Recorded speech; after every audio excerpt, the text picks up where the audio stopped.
CCTV கேமராவை of பண்ணிருக்காரு, current எல்லாம் ஆஃப் பண்ணிடுறாருங்கிறீங்க. இதெல்லாம் ஆஃப் பண்ணிட்டு என்ன நடக்குது அந்த அதுதான் வந்து நீங்க நேரம் வந்து பாருங்க, அங்கேயே தெரியும் உங்களுக்கு எல்லா சம்பவம். கரெக்டா நான் மின்சாரத்தை வந்து சிக்கனம் பண்றேன், நீ கரண்ட் பில் கட்டுறேன்னு கேட்பாரு. வீடியோ புட்டேஜ் வைக்கணும், இங்கே என்ன பிரச்சனை நடக்குது. இதே ஆதினம் தான் கொஞ்ச நாளைக்கு முன்னாடி சொன்னாரு, என்னுடைய டிரைவர் என்ன கொல்ல பாக்குறேன், குத்தகக்காரர் என்ன கொல்ல பாக்குறேன்னு சொன்னாரு. ஆனா இது வரைக்கும் எவன் மேலேயும் கம்ப்ளைண்ட் கொடுத்தது, யார் மேலேயும் கம்ப்ளைண்ட் கொடுத்ததில்ல. அது காவல்துறை தான் கேட்குது, ஏன்னா இவ்வளவு நீங்க பேட்டி கொடுத்துடுறீங்க, ஆனா வந்து வீடியோ புட்டேஜ்ல உள்ள வந்து உங்களை தாக்குதல் பண்ணா நாங்க எப்படி வந்து ஆய்வு பண்றது கேட்டா, ஆயுதம் பண்ண முடியாது, நான் வீடியோ புட்டேஜ்ல இது பண்ண மாட்டேன். அதுக்கு கரண்ட் பில் ஏன் கட்டுறது? மாச வாடகை 1500 கோடி ரூபாய் சொத்து இருக்கு மதுரை ஆதினமடத்துக்கு. சொத்து மட்டும் ஜமீன்தார் முன்னோர்கள் கொடுத்த சொத்து, அது மன்னர் கொடுத்த சொத்து. ஆனா அதை வந்து இன்னைக்கு வந்து வருஷத்துக்கு வந்து எப்படி வந்து 1 கோடி ரூபாய் வருமானம் வருது. என்ன பண்றாரு இவரு? இந்து சமய வளர்ச்சிக்கு என்ன பண்ணாரு? இது வரைக்கும் ஒரு ஆதினம பதவியேற்றதுல இருந்து இந்து சமய வளர்ச்சிக்காண்டி இந்து சமய மக்களுடைய நலனுக்காண்டி என்ன பண்ணிருக்காரு? சித்திரத்துல நடக்குது மேடம் மதுரையில.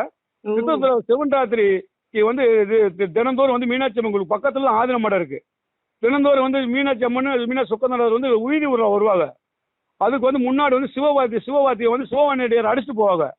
அடுத்து முடிஞ்சு கரெக்டா வந்து ஒரு மணி நேரம் 1.5 மணி நேரம் வந்து பசியில வந்து அந்த இடத்துல வந்து சாப்பிடுவாரு. அவங்க கொண்டு சாப்பிட வந்து மரத்துக்குள்ள வந்து சாப்பிடுவாரோட விரட்டி விடுவாரு, இங்கே உட்காந்து சாப்பிடக்கூடாதுன்னு. அது மட்டும் இல்ல, இது வரைக்கும் திருவிழா அங்கே அக்கம் பக்கத்து அத்தனை பேருமே வந்து நீர்மறு கொடுப்பாங்க, ஏதாவது ஒரு கொடுப்பா பக்தர்கள் தினந்தோறும் மக்கள். அவ்வளவு மக்கள் இவர் மரத்தை தண்ணி தான் போகுது. ஆனா வந்து இது வரைக்கும் ஒரு பச்சை தண்ணி கூட கொடுத்தது இல்லை மேடம். இது வரைக்கும் வந்து எதுவுமே கூட பண்ணதில்லை. இவர் என்ன பண்ணிருக்கிறாரு? மதுரை ஆதினமா இருக்கு என்ன பண்ணிருக்கிறாரு? அப்ப இவ்வளவு கோடி சொத்தும் இருக்குதே, அது பாதுகாப்பா இருக்குதா? எங்க மேடம் முறைகேடு தான். இதுக்கு தான் சிபி விசாரணை, வேற ஆதினம் மடத்தோட இவர் நீக்கணும், வேற ஆதினத்தை போடணும். இவர் இவ்வளவு காலங்கள் இருக்கும்போது இவருடைய இது வரவு செலவு கணக்கெல்லாம் பார்க்கணும். இது வந்து ஏகப்பட்ட முறைகேடு நடந்திருக்கு. இதுவரைக்கும் சுமார் 50 கோடி 100 கோடிக்கு மேல முறைகேடு நடந்திருக்கு என்னுடைய அபிப்பிராயம். முறையா சிபிசிஐடி விசாரணை பண்ணாலும், சிபி விசாரணை இதுக்கு ஒரு தனிக்குழு விசாரணை பண்ணா இவர் மாட்டுவார். என்ன பண்ணாரு இவர்? குழந்தை கிடையாது, குட்டி கிடையாது.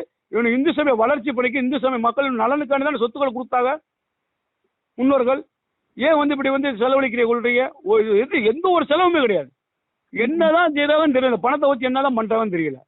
மக்களுக்கு சேவை கிடையாது. இந்த வருமானத்தை வச்சு என்ன பண்றீங்க?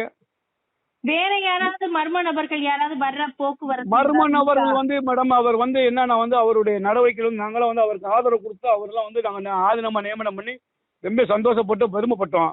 அவரோட நடவடிக்கை செயல்பாடுகள் இந்த மாதிரி தான் அங்கே நடக்கிற கூத்துவெல்லாம் பார்த்து தான் நாங்கள் வந்து மரத்துக்கு போகிறத புறக்கணிச்சோம். அதன் பிறகு வந்து நிறைய பேர் வந்து கூட இருக்கிறாங்க, பணத்துக்காண்டி கூட இருந்துட்டு இப்படி பண்ணுங்க அப்படி பேசுங்க அப்படின்னு சொல்லி இந்த போலீஸ் பாதுகாப்பு, இதே போலீஸ் பாதுகாப்பு அவருக்கு போட்டது காவல்துறை பிஎஸ்ஓ போட்டது.